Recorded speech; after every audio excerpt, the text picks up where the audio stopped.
புகழுக்குரிய தூய்மை மிகு நற்கருணைக்கு எல்லா காலமும் ஆராதனையும் புகழும் மாட்சியும் உண்டாக கடவது. நிலையான புகழுக்குரிய தூய்மை மிகு நற்கருணைக்கு எல்லா காலமும் ஆராதனையும் புகழும் மாட்சியும் உண்டாக கடவது. நிலையான புகழுக்குரிய தூய்மை மிகு நற்கருணைக்கு எல்லா காலமும் ஆராதனையும் புகழும் மாட்சியும் உண்டாக கடவது.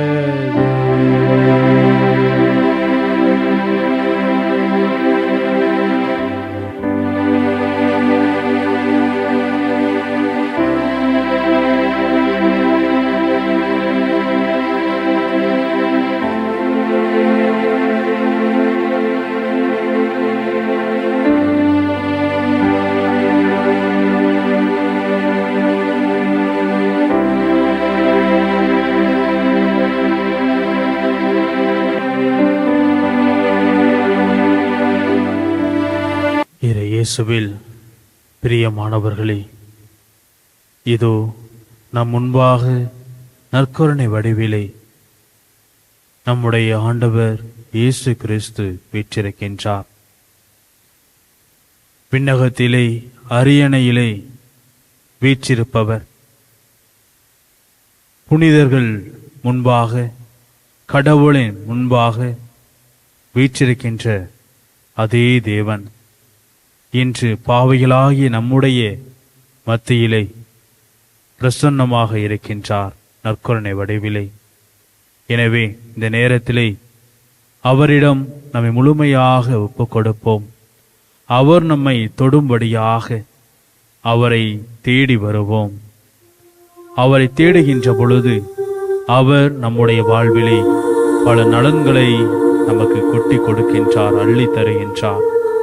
எனவே இந்த நேரத்திலே நாம் ஒவ்வொருவரும் அவரை தொடுவோம். நாம் அவரை தொடுகின்ற பொழுது நிச்சயமாக அவர் நம்மிடம் இருக்கின்ற குறைகளை எல்லாம் நிறையாக மாற்றுகின்ற தேவன். அன்புக்குரிய நபர்களே, இதோ இந்த நேரத்திலே இந்த 1 மணி நேர ஆராதனையிலே நம்மை முழுமையாக அவருடைய பாதத்திலே ஒப்புக் கொடுப்போம். குழந்தைகளை தொடும், அவர்கள் ஞானம் பெறுவர். இளையோர்களை தொடும், அவர்கள் வாழ்வில் வளம் பெறுவர். தம்பதியரை தொடும், அவர்கள் திருக்குடும்பம் போல் வாழத் தொடங்குவர்.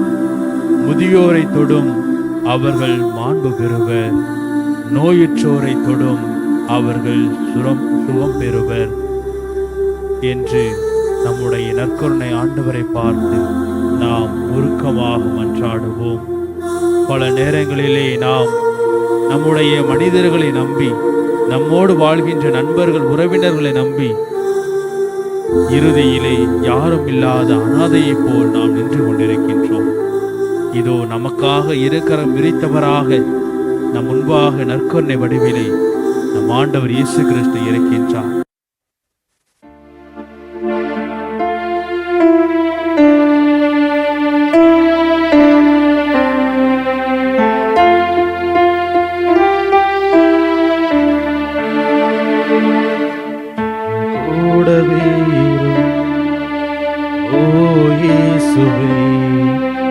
இல்லாமல் நான் வாழ முடியாது. என் பக்கத்திலே இரும் ஓ இயேசுவே, நீர் இல்லாமல் நான் வாழ முடியாது. என் கூடவே இரும் இல்லாமல் நான் வாழ முடியாது. என் பக்கத்திலே இரும் ஓ இயேசுவே, நீர் இல்லாமல் நான் வாழ முடியாது.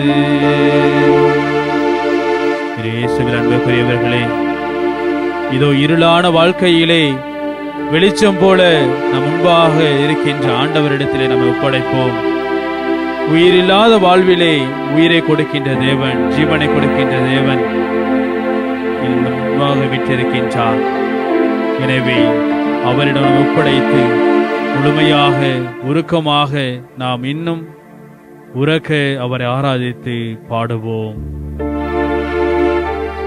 இருளான வாழ்க்கையிலே வெளிச்சமானீரே, உயிரற்ற வாழ்க்கையிலே ஜீவனானீரே. இருளான வாழ்க்கையிலே வெளிச்சமானீரே, உயிரற்ற வாழ்க்கையிலே ஜீவனானீரே.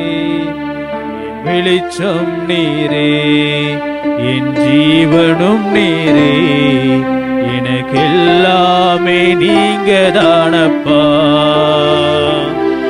என் வெளிச்சம் நீரே, என் ஜீவனும் நீரே, எனக்கெல்லாமே நீங்க தானப்பா.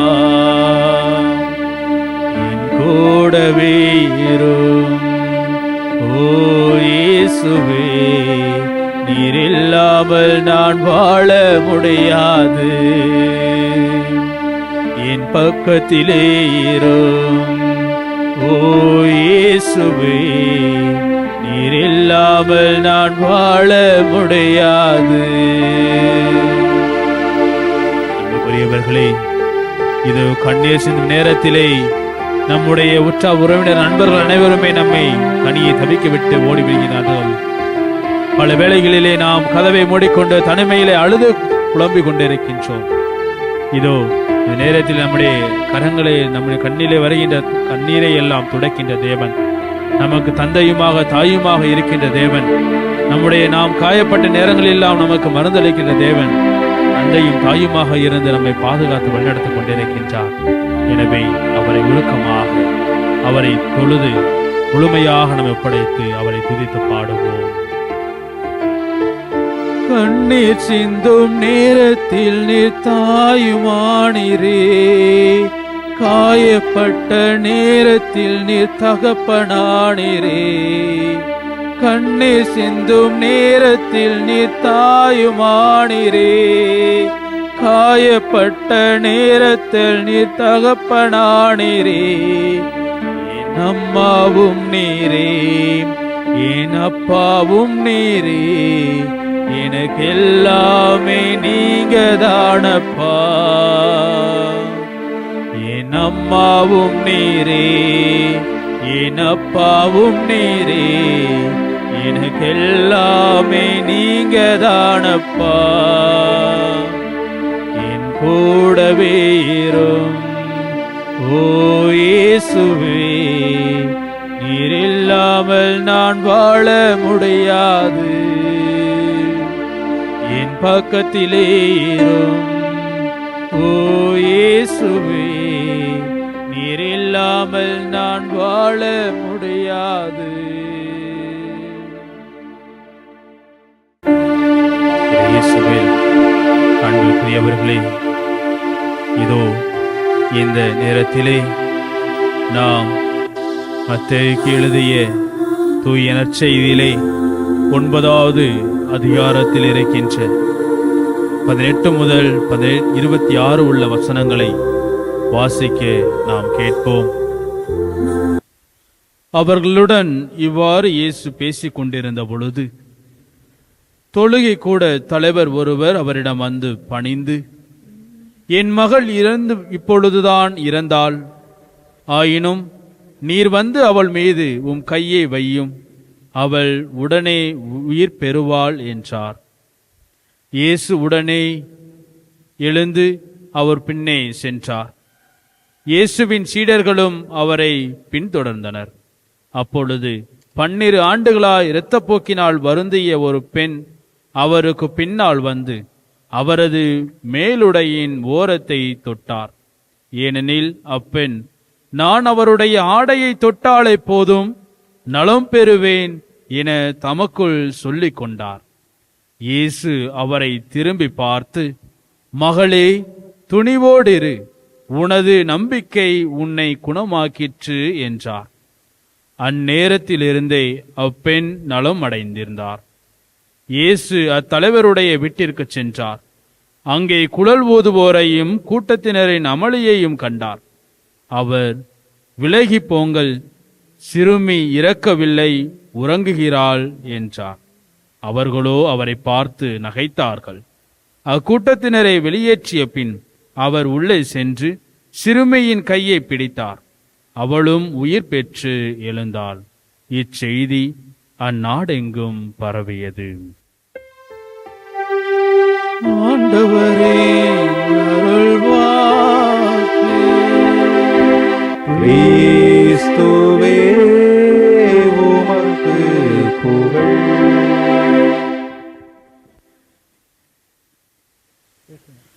இறை இயேசுவில் அன்பிற்குரியவர்களே, தொடுதல்தான் வாழ்விற்கே அடிப்படையாக அமைகின்றது.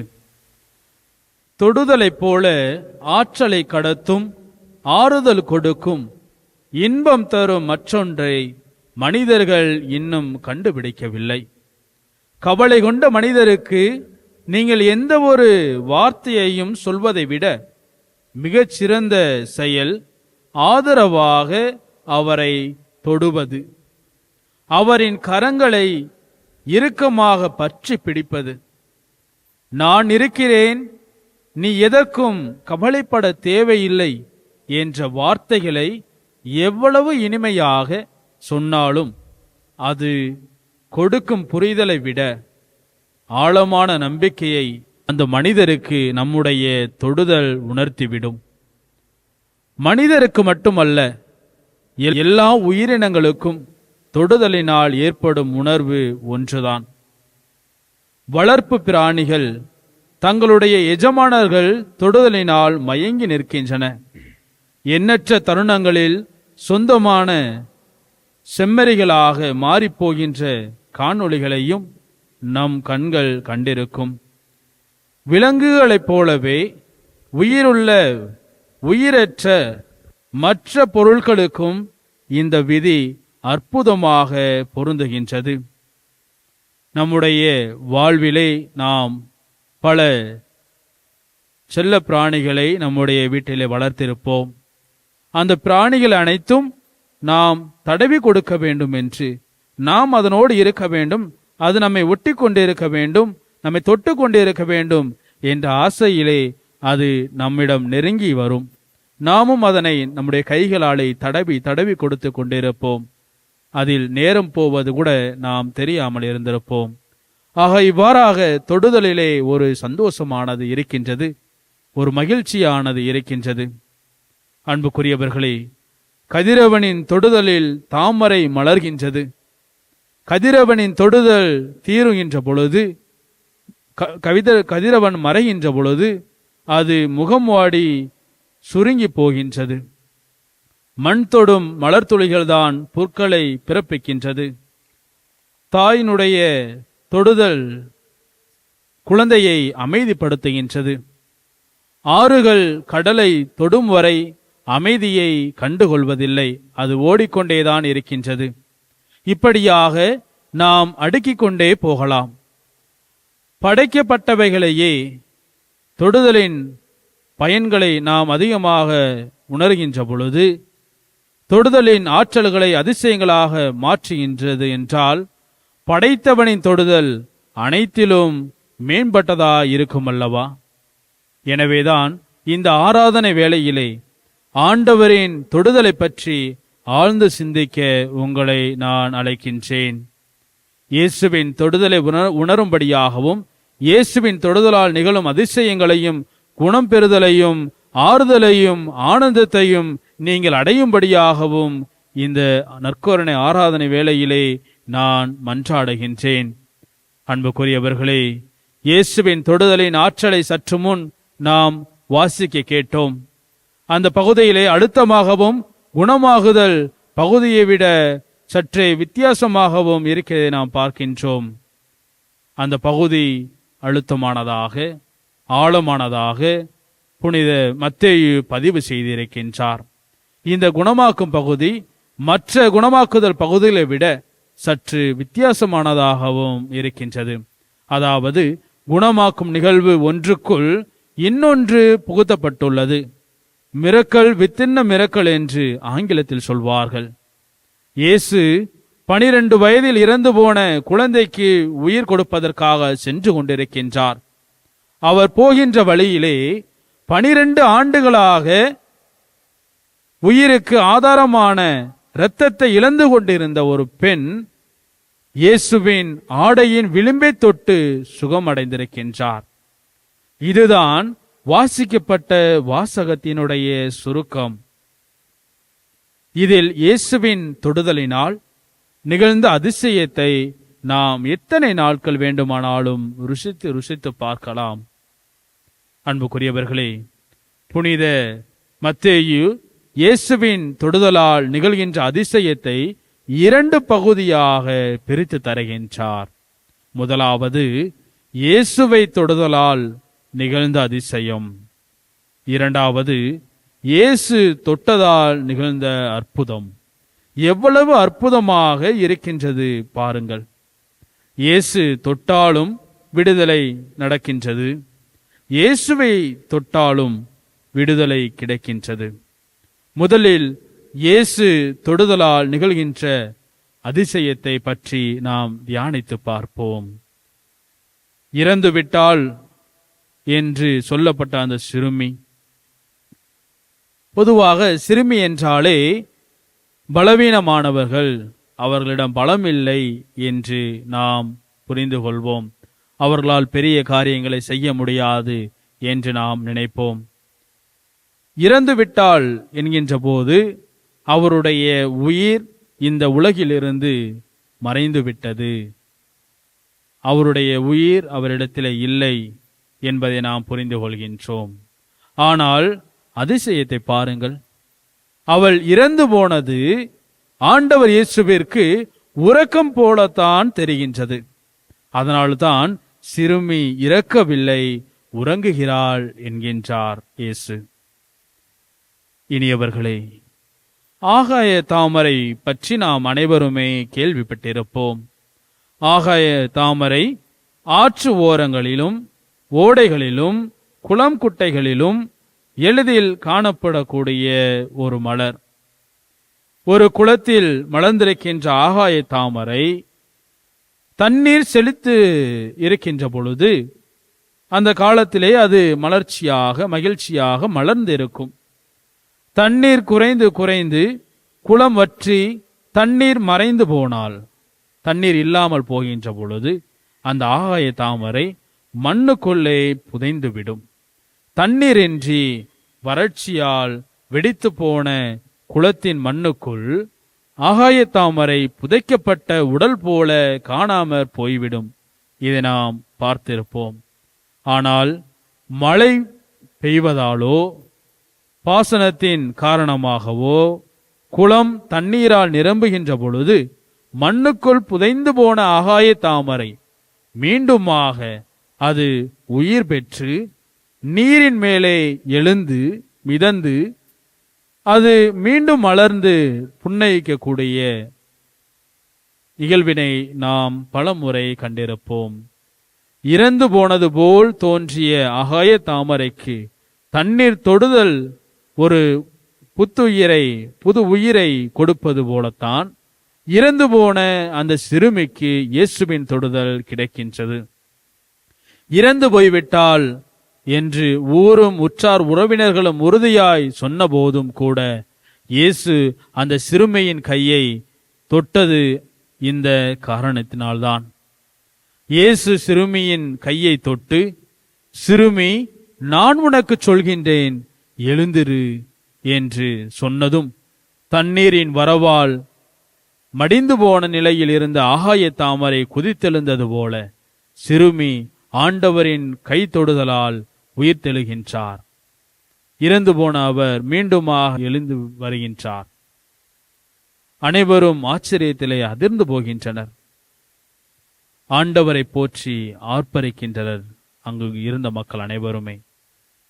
அந்த சிறுமையை தொட்டு இயேசு உயிர் கொடுத்த போது நாம் மீண்டுமாக நம்முடைய துவண்டு போன காலங்களிலெல்லாம் நாமும் இயேசு நம்மை தொடுகின்ற பொழுது நாமும் உயிர் பெறுகின்றவர்களாக மாறுகின்றோம். நம்மை தொடும்படியாக இந்த நேரத்திலே இந்த நற்கருணை ஆண்டவர் முன்பாக நாம் நம்மை முழுமையாக ஒப்புக் கொடுப்போம். அவருடைய தொடுதலால் தெய்வீக வல்லமையை நாம் பெற்றுக்கொள்ளும்படியாக இந்த நேரத்திலே நாம் இன்னும் உருக்கமாக ஜெபிப்போம். ஆண்டவரே இயேசு கிறிஸ்துவே, உம்முடைய கரங்கள் என்னை தொடட்டும். என்னுடைய வேதனைகள், சோதனைகள், பலவீனங்கள், பாவங்கள் அனைத்தும் மண்ணோடு மண்ணாகட்டும். என்னுடைய வாழ்விலே வசந்தம் வீசட்டும். நலன்கள் பூக்கட்டும். நிம்மதி மலரட்டும். நிரந்தரமான அமைதி கிடைக்கட்டும் என்று சொல்லி இந்த நேரத்திலே நம்மை முழுமையாக ஆண்டவர் இயேசுவின் பாதத்திலே நாம் ஒப்படைப்போம். இயேசுவில் அன்பிற்குரியவர்களே, இயேசுவை நாம் தொடுதலால் நிகழ்கின்ற அதிசயத்தை தியானிக்க உங்களை அழைக்கின்றேன். இனியவர்களே, இது முன்னைய பகுதியை விட சற்று அலாதியானதாக இருக்கின்றது. இயேசு தொட்டதால் சிறுமி உயிர் பெற்றார். இதில் இயேசுவின் விருப்பம் இருக்கின்றது. இயேசு சிறுமியின் தந்தை யாயீரின் கோரிக்கையை ஏற்கின்றார். அவருக்கு உதவி செய்ய வேண்டும் என தீர்மானிக்கின்றார். அவரோடு செல்கின்றார். எனவே சிறுமியை உயிர் பிழைக்கச் செய்ததில் இயேசுவின் முழுமையான உடன்பாடும் திட்டமும் தீர்மானமும் செயல்பாடும் இருந்தன. ஆனால் 12 ஆண்டுகளாய் இரத்தப்போக்கினால் பாதிக்கப்பட்ட பெண்ணின் சுகமான காரியத்திலே நாம் பார்க்கின்ற பொழுது இவை எதுவுமே கிடையாது. அதனால தான் ஆச்சரியமும் அதிசயமும் அதை எண்ணி பார்க்கின்ற பொழுது நமது சிந்தையிலே என்னென்னவோ ஆனந்தம் நிகழ்கின்றது, புதுமைகள் நிகழ்கின்றது. எனவே நாம் இயேசுவை போற்றி துதிப்போம். நம்முடைய வாழ்விலும் பல வேளைகளிலே இவ்வாறுதான் நாம் நினைப்பது ஒன்றாக இருக்கும், நாம் செய்ய வேண்டியது ஒன்றாக இருக்கும், நாம் முடிவு செய்தது ஒன்றாக இருக்கும், ஆனால் நடப்பது ஒன்றாக இருக்கும்.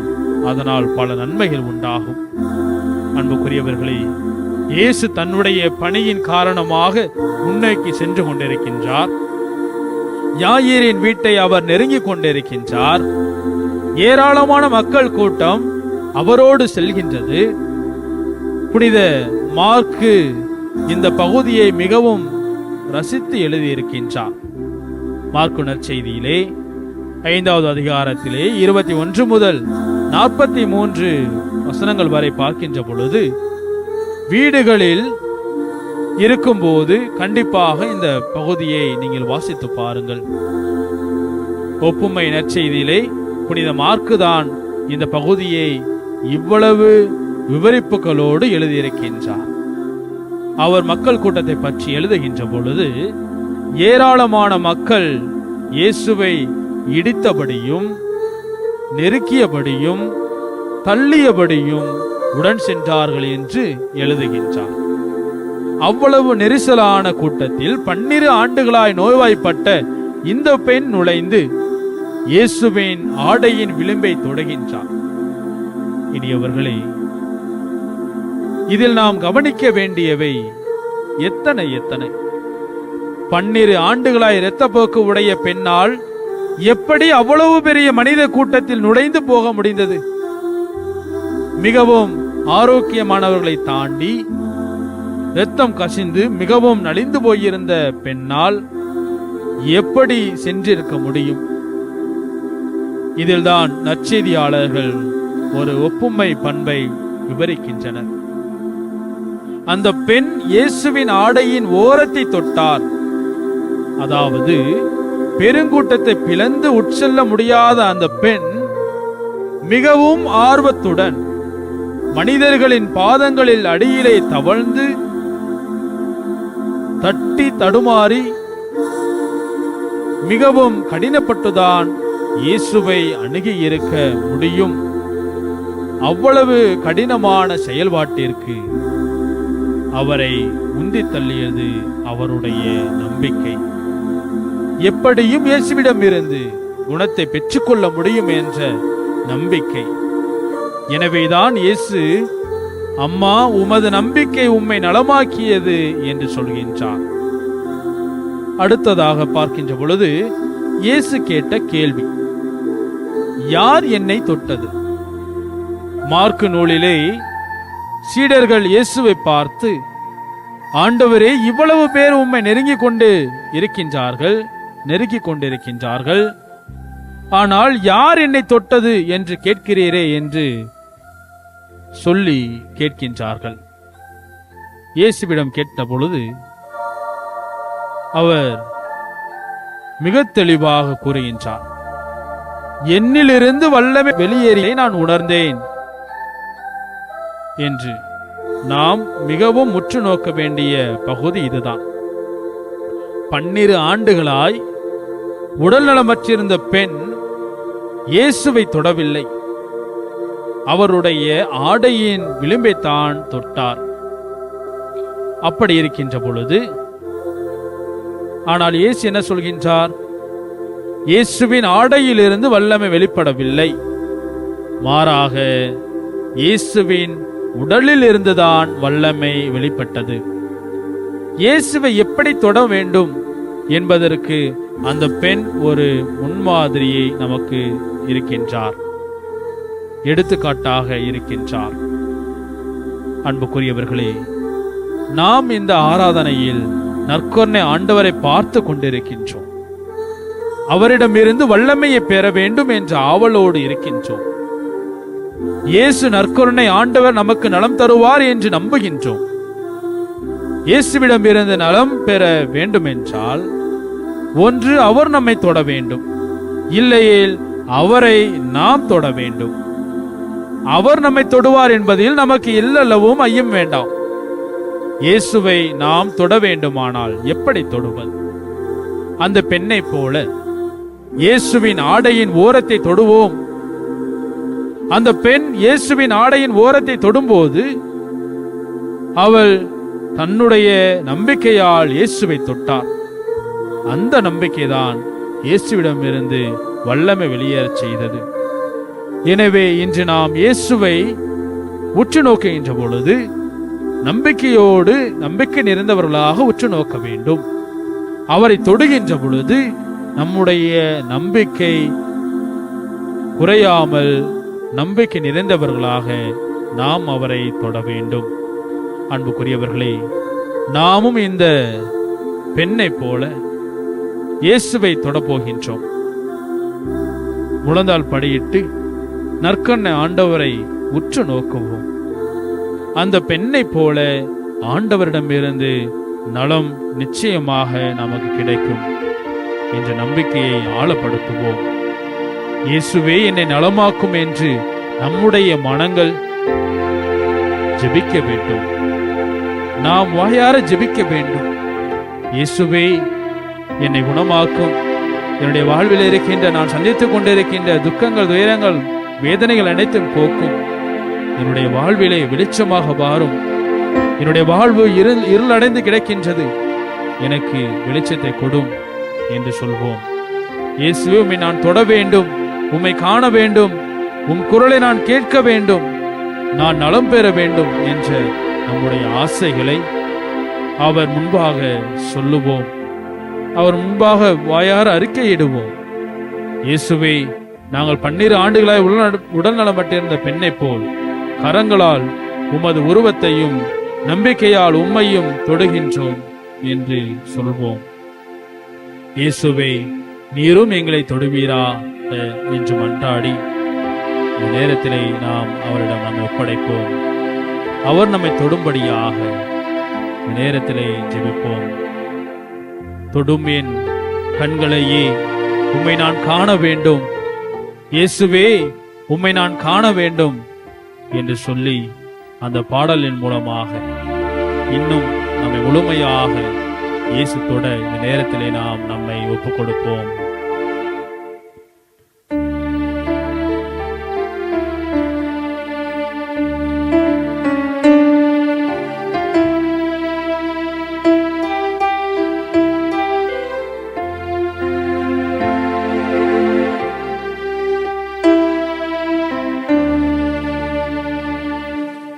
தொடும் என் கண்களையே உம்மை நான் காண வேண்டுமே. இயேசுவே உம்மையே நான் காண வேண்டுமே. தொடும் என் கண்களையே உம்மை நான் காண வேண்டுமே. இயேசுவே உம்மையே நான் காண வேண்டுமே. தொடும் என் காதினையே உம் குரல் கேட்க வேண்டுமே. இயேசுவே உம் குரலை கேட்க வேண்டுமே. தொடும் என் நாவினையே உம் புகழ் பாட வேண்டுமே. இயேசுவே உம் புகழை பாட வேண்டுமே. இயேசுவின் அன்புக்குரியவர்களே, இது இந்த நேரத்திலே நாம் நம்மை ஆண்டவர் இயேசு தொடும்படியாக நம்முடைய உறுப்புகள் அனைத்தையும் தொடும்படியாக ஜெபிப்போம். இதோ நம்முடைய காதினையும் நம்முடைய நாவினையும் அவர் தொட்டிருக்கின்றார். இதோ இந்த நேரத்திலே நம்முடைய கைகளையும் மனதினையும் உடலினையும் தொடும்படியாக முழுமையாக அவரிடத்திலே ஒப்புக் கொடுப்போம். நாம் அவரை தொட அனுமதிக்கின்ற பொழுது நாம் நிச்சயமாக அவருடைய தொடுதலை உணர வேண்டும். நாம் அவருடைய தொடுதலை உணர்கின்ற பொழுது இன்னும் அதிகமாக இறைவனுடைய அருளையும் ஆசிரியையும் நாம் பெற முடியும். நம்முடைய வாழ்விலே ஏற்படுகின்ற மாற்றங்களை நம்மால் உணர்ந்து கொள்ள முடியும், புரிந்து கொள்ள முடியும். தொடும் என் கைகளையே உம் பணி செய்ய வேண்டுமே. இயேசுவே உம் பணியை செய்ய வேண்டுமே. தொடும் என் கைகளையே உம் பணி செய்ய வேண்டுமே. இயேசுவே உம் பணியை செய்ய வேண்டுமே.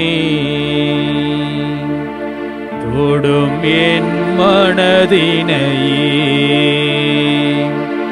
மனப்புண்கள் ஆற வேண்டுமே. இயேசுவே மனப்புண்கள் ஆற வேண்டுமே. தொடும் என் மனதினையே மனப்புண்கள் ஆற வேண்டுமே. இயேசுவே மனப்புண்கள் ஆற வேண்டுமே. தொடும் என் உடலினையே உடல் நோய்கள் தீர வேண்டுமே. இயேசுவே உடல் நோய்கள் தீர வேண்டுமே. தொடும் என் உடலினையே உடல் நோய்கள் தீர வேண்டுமே. இயேசுவே உடல் நோய்கள் தீர வேண்டுமே. தொடும் என் ஆன்மாவையே என் பாவம் போக வேண்டுமே. இயேசுவே என் பாவம் போக வேண்டுமே. தொடும் என் ஆன்மாவையே என் பாவம் போக வேண்டுமே. இயேசுவே என் பாவம் போக வேண்டுமே. தொடும் என் இருதயத்தை உம் அன்பு பெருக வேண்டுமே. இயேசுவே உம் அன்பு பெருக வேண்டுமே. தொடும் என் இருதயத்தை உம் அன்பு பெருக வேண்டுமே. இயேசுவே உம் அன்பு பெருக வேண்டுமே. இயேசுவின் அன்புக்குரியவர்களே, இதோ நம்மை முழுவதுமாக இந்த நேரத்திலே அவரிடத்திலே அர்ப்பணித்திருக்கின்றோம். நம்முடைய உடல் முழுவதும் நம்முடைய ஆன்மாவையும் இதயத்தையும் இயேசு தொட்டிருக்கின்றார். இதோ இந்த அருமையான வேளையிலே நாம் இன்னும் உருக்கமாக நம்முடைய ஆண்டவரிடத்திலே நம்மை ஒப்புக் கொடுப்போம். நம்முடைய உள்ளத்திலே இருக்கின்ற விண்ணப்பங்கள், வேதனைகளை எல்லாம் ஆண்டவருடைய பாதத்திலே ஒப்புக் கொடுத்து ஜெபிப்போம். மன்றாடுவோமாக. இயேசுவே, எங்களை தொடும் அன்பு நேசரே, உமக்கு நாங்கள் நன்றி செலுத்துகின்றோம். உம்மை போற்றுகின்றோம், உம்மை புகழ்கின்றோம், நன்றி செலுத்துகின்றோம். ஆண்டவரே, இதோ இந்த நற்கருணை ஆராதனையிலே கலந்து கொண்டிருக்கும் ஒவ்வொருவரையும் தனித்தனியாய் நீர் ஆசீர்வதிப்பீராக. கலந்து கொள்ள விரும்புவதை ஆண்டவர் நம்முடைய வாழ்விலே தந்து கொண்டிருக்கின்றார். நம்முடைய வாழ்வில் நாம் கேட்கின்ற ஒவ்வொரு விண்ணப்பங்களையும், நம்முடைய மனம் விரும்புகின்ற ஒவ்வொன்றையும் அவர் நமக்கு தருகின்றார். இதோ நம்முடைய விண்ணப்பத்தை அவர் நிறைவேற்றுவராக என்ற திருப்பாடல் 20வது அதிகாரத்திலே 4வது வசனத்திலே நாம் பார்க்கின்றோம். இதோ உமது முன்பாக பக்தியோடு ஜெபித்துக் கொண்டிருக்கின்ற ஒவ்வொருவரையும் கண்ணோக்கி பாரும் இயேசுவே. நீர் விரும்பினால் என் நோயை நீக்க உம்மால் முடியும் என்று சொன்ன தொழுநோயாளரை தொட்டு நான் விரும்புகின்றேன் என்று சொன்னீரே, அதுபோல ஆண்டவரே, உமது முன்பாக உருக்கமாக மன்றாடி கொண்டிருக்கின்ற ஒவ்வொரு மனிதரையும் தொட்டு சுகப்படுத்துவீராக நான் ஜெபிக்கின்றேன். ஆண்டவரே, அன்பு தகப்பனே, கேளுங்கள் கொடுக்கப்படும் என்று சொன்ன உம்முடைய தூய வார்த்தைகளை, உயிருள்ள வார்த்தைகளை, வல்லமையுள்ள வார்த்தைகளை நம்பி நாங்கள் இந்த மன்றாட்டுக்களை எல்லாம் உம்முடைய பாதத்திலே சமர்ப்பிக்கின்றோம். அன்புக்குரியவர்களே, இதோ இந்த நேரத்திலே உருக்கமாக ஜெபித்துக் கொண்டிருக்கின்ற இந்த வேளையிலே நம் ஆண்டவர் இயேசு கிறிஸ்துவை உற்று நோக்குவோம். அவரை உற்று நோக்குகின்ற பொழுது அவர் நம்முடைய வாழ்விலே பல புதுமைகளை செய்ய காத்து கொண்டிருக்கின்றார். நாம் பல வேளைகளிலே நம்முடைய வேலைகளை மட்டுமே மையப்படுத்திக் கொண்டு இறைவனை மையப்படுத்தாமல் இயேசுவை தேடாமல் இருந்திருக்கின்றோம். ஆனால் நமக்காக எப்பொழுதுமே இருகரம் விரித்தவராக அவர் காத்து கொண்டிருக்கின்றார். நமக்காக நம்முடைய வாழ்விலே பல புதுமைகளை செய்ய காத்து கொண்டிருக்கின்றார். என் மகளே, என் மகனே, எப்போது என்னை தேடி வருவாய், எப்போது என்னிடம் திரும்பி வருவாய் என்று அவர் காத்து கொண்டிருக்கின்றார். இதோ இந்த நேரத்திலே நாம் அவரை உருக்கமாக ஜெபிப்போம். அவருடைய பாதத்திலே நம்முடைய தேவைகள் அனைத்தையும் சமர்ப்பிப்போம். அன்புக்குரியவர்களே, இதோ நம் ஆண்டவரிடத்திலே நாம் முன்பாக முழந்தால் படியிட்டு இருக்கின்றோம். அவர் முன்பாக நாம் இருக்கின்றோம் என்பதை உணர்வோம். அவர் நம்மோடு இருக்கின்றார். அவர் நம்மை ஆசீர்வதிக்கின்றார். நம்முடைய வாழ்வினை மாற்றி போட வல்லமை உடையவர் அவர். அன்புக்குரியவர்களே, இதோ இந்த நேரத்தில் ஜெபிப்போம். நற்கருணை ஆண்டவரே, இதோ உம்முடைய பிள்ளைகளை கண்ணோக்கி பாரும்.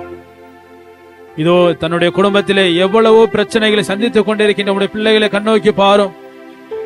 எங்களால் முடியவில்லை என்று கதறுகின்ற பிள்ளைகள் ஏராளம்.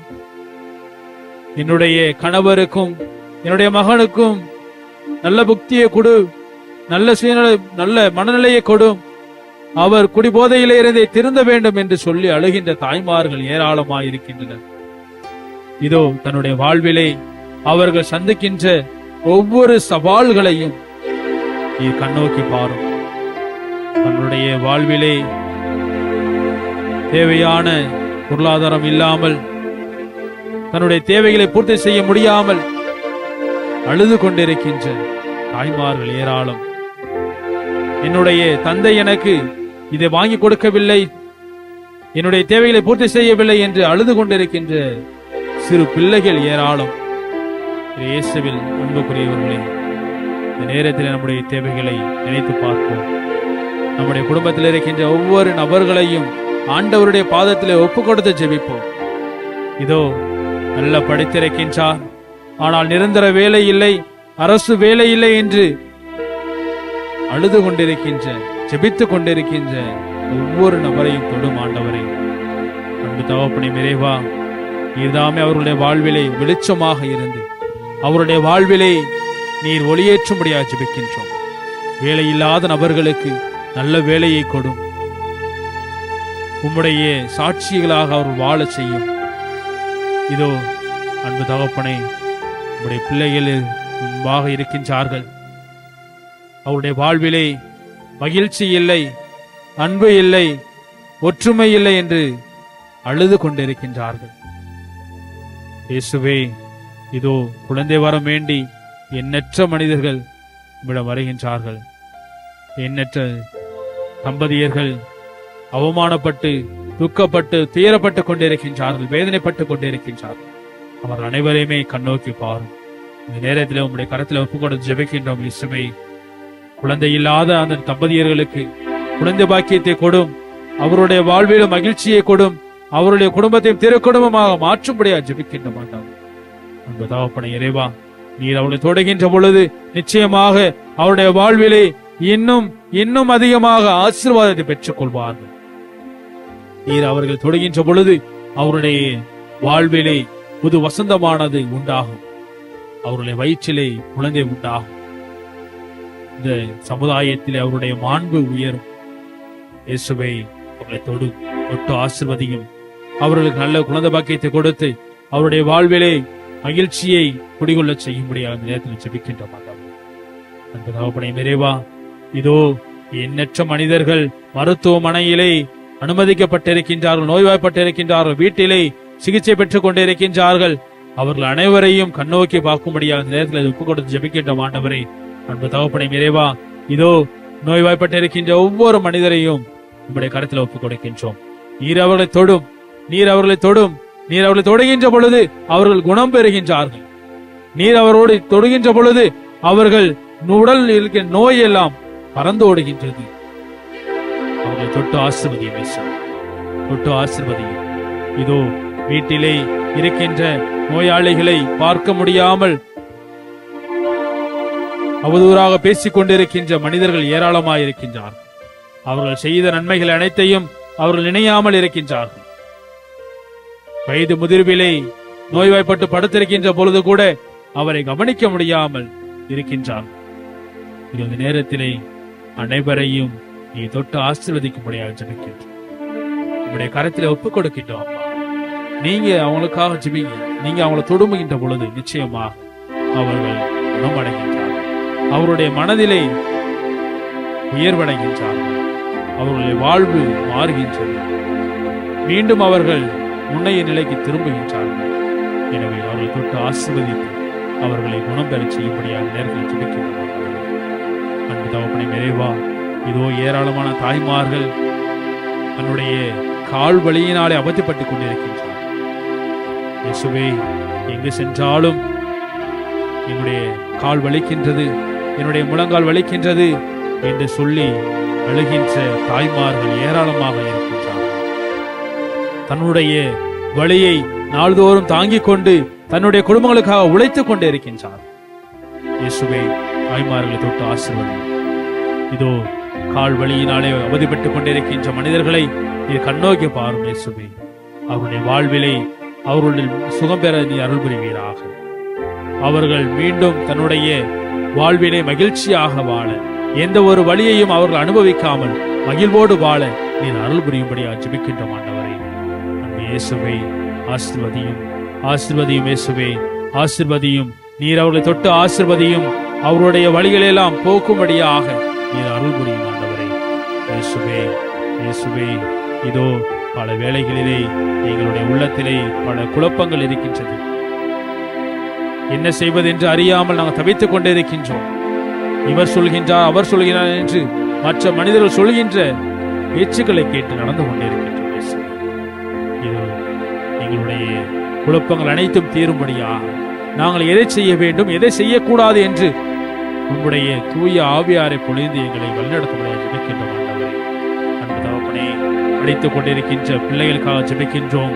படிக்கின்ற பிள்ளைகள் நல்ல முறையில் படிக்கவும், ஞானத்திலும் ஒழுக்கத்திலும் சிறந்து விளங்க நீர் அருள் புரிவீராக. ஏனென்றால் படிக்கின்ற வயதிலேயே பல துன்பங்களுக்கு உள்ளாகின்றார்கள். தங்களுடைய வாழ்வை தொலைத்து நிற்கின்றார்கள். ஏராளமான பிள்ளைகள் தன்னுடைய வாழ்வையே சிறு வயதிலேயே இழந்து விடுகின்றார்கள்.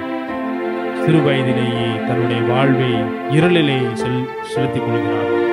எனவே அவர்கள் ஒளியின் மக்களாக, ஒளியின் பிள்ளைகளாக வாழ அருள் புரிய வேண்டும் என்று ஜெபிக்கின்றோம். உம்முடைய அருள் இருக்கின்ற பொழுது, உம்முடைய அருள் ஆசிரியர் இருக்கின்ற பொழுது நிச்சயமாக அந்த பிள்ளைகள் தவறான வழியிலே செல்ல மாட்டார்கள். தன்னுடைய நேரத்தையும் வீணாக்க மாட்டார்கள். நல்ல முறையில் படித்து தன்னுடைய நோக்கத்தினை, தன்னுடைய வாழ்வின் நோக்கம் என்ன என்பதை அறிந்து கொள்வார்கள். இயேசுவே, நேரத்திலே அவர்களை தொட்டு ஆசீர்வதிக்கும்படியாக ஜெபிக்கின்றோம். நீர் அவர்களை தொட்டு ஆசீர்வதிக்கின்ற பொழுது நிச்சயமாக அவர்கள் உம்முடைய பிள்ளைகளாக, பெற்றோர்களுக்கு கீழ்ப்படிந்த பிள்ளைகளாக, உற்றார் உறவினருக்கு மதிப்பளிக்கின்ற பிள்ளைகளாக அவர்கள் வளர்வார்கள். தங்களுடைய கல்வியிலும் சிறந்து விளங்குவார்கள். எனவே இந்த நேரத்திலே அவர்கள் தொட்டு ஆசீர்வதித்து படிக்கின்ற பிள்ளைகள் அனைவரையும் நீர் ஆசீர்வதிக்கும்படியாக ஜெபிக்கின்ற ஆண்டவரே, அன்பு தகப்பனே, நிறைவா இதோ இளையோர்களுக்காக ஜெபிக்கின்றோம். இளையோர்கள் தங்களுடைய இளமை துடிப்பிலே வாழ்ந்து கொண்டிருக்கின்றார்கள். ஆனால் அவர்கள் செய்வது அனைத்தும் சரியான ஒன்றா என்றால் அது மிகப்பெரிய கேள்விக்குறியாகவே இருக்கின்றது. எனவே அவர்களை தொட்டு ஆசீர்வதியும். அநேக இளைஞர்கள் மது பழக்கத்திற்கு ஆளாகி தன்னுடைய வாழ்வையே முழுமையாக இழந்து விடுகின்றார்கள். தங்களுடைய வாழ்வை தொலைத்துக் கொண்டிருக்கின்றார்கள். ஆசீர்வதியும் இயேசுவே. இதோ அவருடைய பெற்றோர்கள் கண்ணீர் விட்டு தினமும் அழுது கொண்டிருக்கின்றார்கள். எனவே அந்த பெற்றோர்களின் கண்ணீரை துடைத்தரலும். இளையோர்களின் வாழ்வை தீய வழியில் சென்று கொண்டிருக்கின்ற இளைஞர்களை நீர்தாமே நல்வழிப்படுத்தி அவர்கள் நல்ல முறையிலே தன்னுடைய வாழ்வின் இலக்கினை தேர்ந்தெடுத்து அதை நோக்கி அவர்கள் பயணிக்க நீர் அருள்புரியாக ஜெபிக்கின்றோம். ஆண்டவரே, அன்பு தகப்பனே, இளையோர்கள் நாட்டின் கண்கள் என்பது சொல்வார்கள். எனவே அவர்கள் ஒவ்வொருவரையும் நீ தொட்டு ஆசீர்வதித்து நாட்டின் எதிர்காலத்தை அவருடைய கையில் இருக்க நீர் அருள் புரிவீராக. அன்பு பணி நிறைவா இதோ நேரத்திலே பல்வேறு விதங்களிலே பல்வேறு நோய்களினாலே நோய்வாய்ப்பட்டிருக்கின்ற தீய சக்திகளுக்கு அடிமைப்பட்டிருக்கின்ற தீய சக்தியினால் கட்டுக்குள் கொண்டு வந்திருக்கின்ற ஒவ்வொரு மனிதர்களையும் உங்களுடைய கரத்தில் ஒப்புக் கொடுக்கின்றோம். உங்களுடைய கரத்தில் ஒப்புக் கொடுத்து ஜெபிக்கின்றோம். ஆண்டவரே, அன்பு தகப்பனே, நிறைவா தன்னுடைய வாழ்விலே தீய சக்தியினாலே எதையும் செய்ய முடியாமல் தன்னுடைய சுயநினைவு இல்லாமல் எத்தனையோ மக்கள் தவித்துக் கொண்டிருக்கின்றார்கள். தான் என்ன செய்கின்றார் என்பதை தெரியாமல் அறிந்து சுத்தி கொண்டிருக்கின்றார்கள். எனவே அவர்கள் ஒவ்வொருவரையும் தொட்டு ஆசீர்வதிக்கும்படியாக உங்களுடைய கடத்திலே ஒப்புக் கொடுத்து ஜெபிக்கின்றோம். நீதாமே எங்கள் ஒவ்வொருவரையும் ஆசீர்வதித்து உம்முடைய அருள் காவலிலே கரம் பிடித்து வழிநடத்தும்படியாக ஜெபிக்கின்றோம். ஆண்டவரே, அந்த தகப்பனை நிறைவா இதோ எங்களுடைய வாழ்விலே உம்முடைய வார்த்தைகள் நிறைந்திருக்க வேண்டும். உம்முடைய வல்லமையுள்ள வார்த்தைகளை நம்பி நாங்கள் இந்த ஜெபங்களை எல்லாம் உன் முன்பாக ஒப்புக் கொடுக்கின்றோம். நீர் எங்களுக்கு அருள் நீராக நீர்தாமே எங்களுக்கு ஜெபிக்க கற்றுத்தருகின்றீர். அந்த வார்த்தைகளை சொல்லி இப்பொழுது நாங்கள் எல்லோரும் ஜெபிக்கின்றோம். எங்கள் ஜெபம் கேளும் நல்ல தந்தையே, ஆமென். அனைவரும் முழந்தால் படியிட்டு மாண்பியர் கீதம் பாடுவோம்.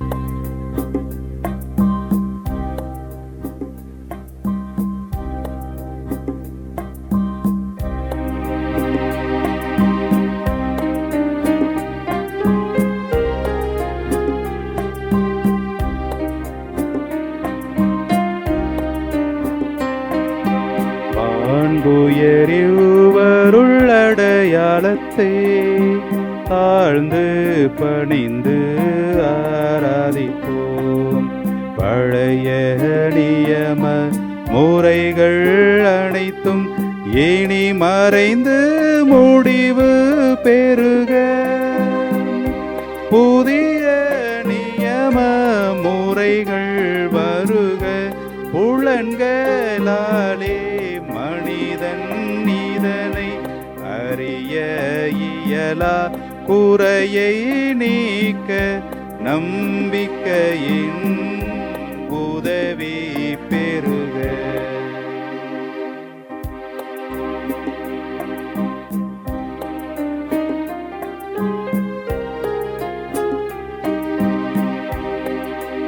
தந்தை அவர்க்கும் மகனவர்க்கும் புகழ்ச்சியோடு வெற்றியார்க்கும் மீட்பின் பெருமை மகிமையோடு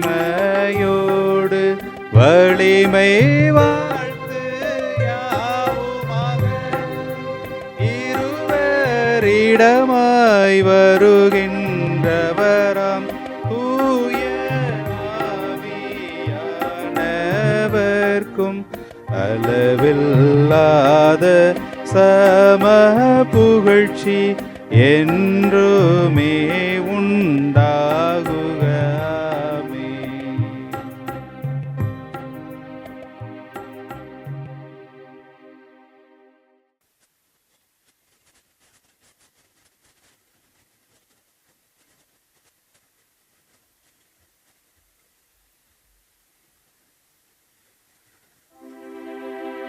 மன்றாடுவோமாக.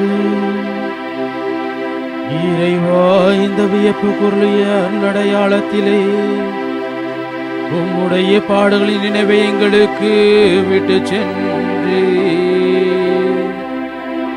உமது திருவுடல் திரு ரத்தம் ஆகியவற்றின் தூய மறைபொருளை வணங்கும் நாங்கள் உமது மீட்பின் பயனை இடைவிடாமல் தீர்த்துணர்ந்து மகிழ அருள்வீராக. தந்தையாகிய இறைவனோடு தூய ஆவியாரின் ஒன்றிப்பில் இறைவனாய் என்றென்றும் வாழ்ந்து ஆட்சி செய்கின்ற உம்மை மன்றாடுகின்றோம்.